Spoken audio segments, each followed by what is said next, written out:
Okay, so let's see a question here. We want to see questions that has to do with converting, mole to mass and also mole to volume. Now the first question says, what is the mass of 3 moles of SO2 Now remember, you should know that the atomic mass of sulfur is 32 and the atomic mass of oxygen is 16. Okay, so that means the molar mass of SO2 is going to give us 32 plus 16 times 2, okay, which is 32 plus 32, which is equal to 64. Okay, so that's 64 grams per mole. Okay, so for 3 moles, remember, to convert mole to mass, you multiply by the molar mass. So 3 moles now means 3 times 64 grams. Okay, so that will give us 192 grams. So that means 3 moles of SO2 is equivalent to 192 grams of SO2.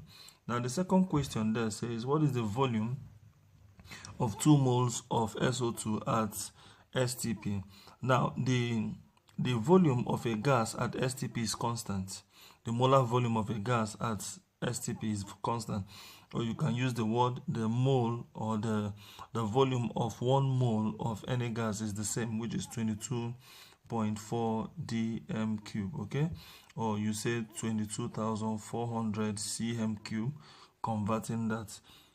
Now we have 2 moles. So to convert moles to volume, you multiply by the molar volume. Okay, so we can say 1 mole of SO2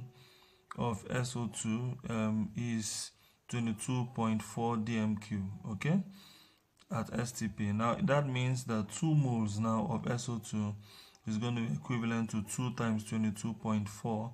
That will give us 44.8 dm cube. Okay, now the next question says that we should find the volume of 2 moles of SO2 now at 300 Kelvin and 700.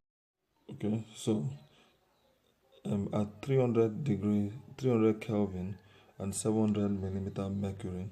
In this case, we would use general gas law, because at this it is no longer STP, but now at a different temperature and a different pressure.